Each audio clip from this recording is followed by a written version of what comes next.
My name is Armin Kritzinger, and welcome back to our course on the fundamental teachings of Christianity. In another video on abortion, we have seen that abortion is responsible for about 40 to 50 million deaths every year. These statistics are available at www.worldometers.info/abortions and also www.numberofabortions.com. 40 to 50 million deaths a year is more than the next top 10 causes of deaths combined. Please take time to watch that video on the statistics of abortion and also some answers to common questions about abortion. Where that video lesson focuses more on the problems that we have with abortion, this video lesson focuses more on some of the solutions to the abortion problem. There's basically or naturally just one way for people to get pregnant: sexual intercourse between a man and a woman.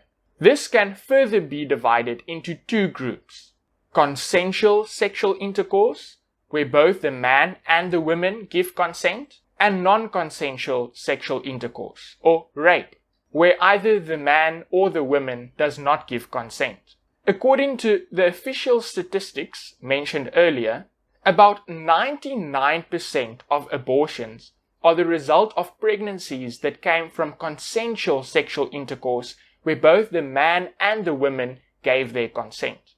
Only about 1% of abortions came from pregnancies from non-consensual sexual intercourse, which is rape. So let us first talk about the 99% of abortions and consensual sexual intercourse. The Bible says that adultery, fornication, and sexual immorality is bad for us. It is sin. It is not God's plan. We find this in Bible verses like Mark chapter 7 verse 21, 1 Corinthians chapter 7 verse 2, Exodus chapter 22 verse 16 to 17, Deuteronomy 22 verse 13 to 21, and many more. This means that God knows that consensual sexual intercourse between a man and a woman that is married is what is best for us and for others. Sex should only take place within marriage. There are a couple of reasons for this, but here is a reason for this that specifically relates to our lesson. Having sex means that there's a possibility that a child will be born. This is the reality that we all need to understand. Every time when people have sexual intercourse, there's a possibility that a new human life, a baby, will be made. But what if birth control is used? Yes, it is true that some people want sexual intercourse for pleasure or for whatever other reason, and not because they want a baby. But birth control is not 100% effective. There are a couple of reasons why all the methods of birth control are not 100% effective, and we need to understand that. So even if people want sexual intercourse just for pleasure or for whatever reason, they are still willingly taking that risk to have a baby. If we willingly take a risk, then we must take responsibility for our decisions. It is extremely selfish and irresponsible to choose pleasure over human life, to be willing to kill an innocent child simply because we wanted pleasure. Pleasure over the life of a human has never been the right thing to do. If we willingly take the risk to become pregnant, then we must deal with the consequences of our actions. Probably the best solution to the current abortion problem is to educate people that sexual intercourse is only for married men and women who is willing to accept the consequences of their actions and take full responsibility for those consequences. Total abstinence from sexual intercourse is how we prevent pregnancy. Birth control is not 100% effective. Total abstinence is the best way for birth control. But what about those people who were raped? What about that other 1% of abortions that came from pregnancies that were not the result of consensual sexual intercourse, but rape? Because of sin, there's injustice in our world. Someone being raped and then ending up being pregnant is not fair. When a woman is raped and ends up pregnant, we know that the only guilty person is the man who raped her. The woman is not guilty, But neither is the child. The man is guilty, and there should be strict enforcement of punishment by the civil government on those who commit rape to protect society from them, and perhaps even discourage others from committing similar acts. Unfortunately, governments all around the world are not equally effective, and none of them are perfect. And so there might be people who get away with rape in this world. For Christians, we believe in a heavenly judgment where God will make everything fair, where God takes even the secret things into account. Definitely check out that lesson on the heavenly judgment. So another solution to the current abortion problem is more effective protection against rape and more effective government punishment against those who commit the rape. This would also include looking into the reasons why people rape and what encourages rape, like perhaps media and entertainment. And community programs can be run by churches to help people who struggle with sexual sin and other related issues. The goal would be to help society to practice comprehensive self-control. We know that there are unjust and unfair things that happen to all of us, although they might differ in how severe they are. I have had certain unjust, unfair things that happened to me in my life, and I believe that it caused some setbacks in my life. And maybe you've had some similar experiences. This is the sad reality of a sinful world. I don't think I know anyone who's only experienced just and fair things in this world. But I realized that just because someone did something unfair and unjust towards me does not mean that I can take justice into my own hands and improve my situation by doing something unjust and unfair towards someone else who's innocent. Some people are hit by a drunk driver and they lose an arm or lose a leg. The drunk driver might end up in jail, pay some medical fees and money to the person who lost their arm and their leg, but that will never bring back their arm or their leg. When someone is raped, it is an extremely traumatizing experience, and probably even more so when they learn that they are pregnant. Society, and the Christian community in particular, should surround these victims with love and with support. Apart from the pain, comfort, etc. that the pregnancy will cause, this can also cause younger people to miss out on education for a period of time. The solution, however, is not to commit another unjust, unfair act by killing a baby in the womb.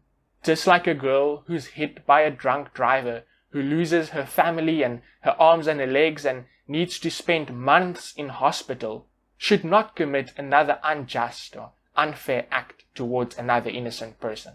When a lady is pregnant because of rape, we should offer all our support to both the innocent lady and the innocent child. It is not either or, but both. We need to find solutions that is the best for both the lady and the baby. So what is one of the best solutions for people who find themselves in a situation where they cannot care for a baby? Either because they cannot, because of emotional or financial reasons, or maybe they just don't want to. Adoption. We need to talk more about adoption. My family and I are very active in working with orphanages, and we have noticed very, very few babies at an orphanage. This was because families rather adopt newborn babies than children who are much older. Most of the kids at the orphanages that I visit have not been there since birth, but rather went there when they were older, when both of their parents died or were unable to care for them. And even if all of the babies did end up in a children's home or orphanage and were not adopted, who are we to say that they have a bad life and can be killed? Who are we to choose for them about their life and whether it is worth living? Are we willing to stand up in front of kids at an orphanage and tell them that it would have been okay if their parents chose to kill them in the womb? There are kids at the orphanage who are very happy and very happy to be alive. And there are people who live in extremely beautiful homes and rich families who are very unhappy. We should not choose for others whether their life is worth living or not. Humans, every human has the right to life. And the same is true for babies who are said to be disabled or suffer from certain conditions. Who are we to decide that their life is not worth living. I know disabled people who are very happy and very happy to be alive. I would certainly never stand in front of them and tell them that it would have been okay for their parents to kill them in the womb so they wouldn't have to suffer from this disability. We shouldn't choose whether someone else is having a good life or whether they are happy or whether their life is worth living or not. We don't kill disabled people now, and we shouldn't be killing them in the womb. We don't kill children in poor and bad homes now, and we shouldn't be killing them in the womb. In many situations where there are complications during the pregnancy, instead of aborting the child, an emergency C-section can be performed to protect both the life of the mother and the child. It is not either or, but both. We should give both the best chance of survival, and that is not abortion. Amazing advances has been made in medical science. According to Healthline, babies born at 26 weeks had an 89% rate of survival, and 86% in a 2016 cohort study. But we also know that there are some rare situations like ectopic pregnancy, where the baby is outside the uterus, and unfortunately this is fatal for the baby, and the mother's life also needs to be protected.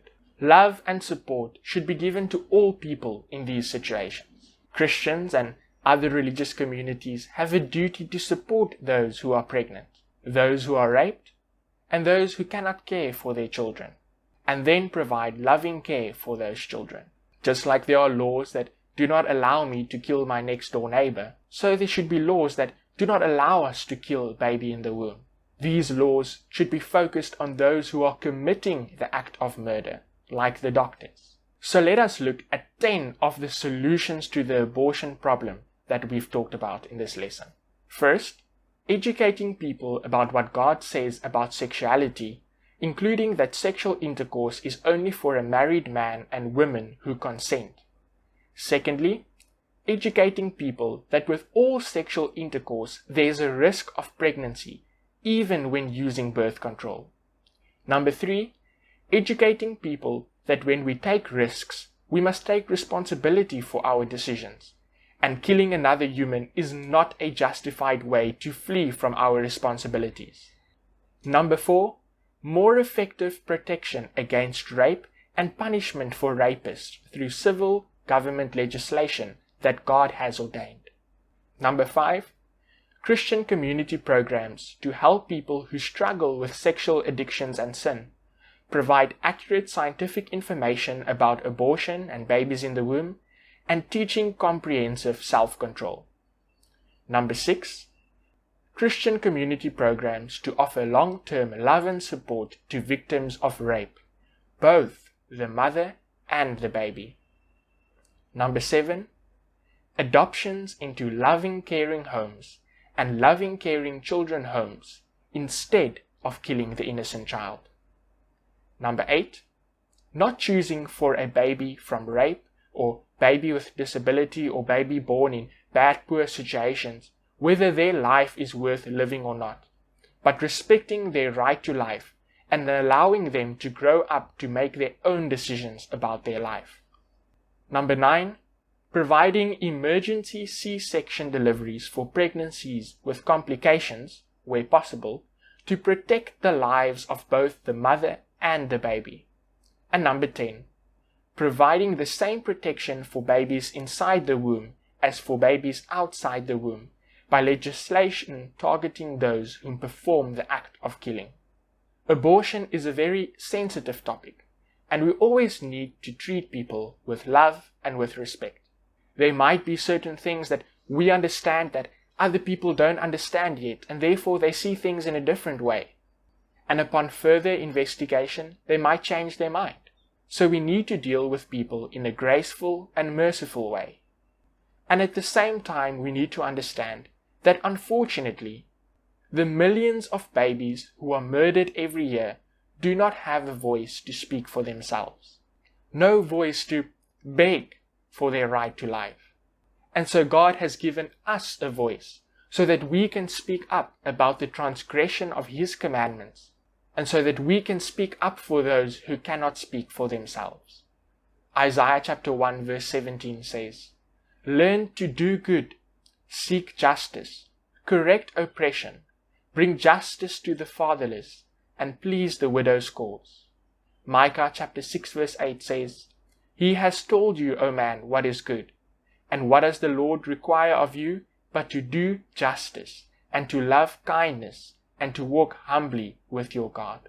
I could have been that baby in the womb. You could have been that baby in the womb. And I would have wanted someone to speak up for me to save my life. What about you?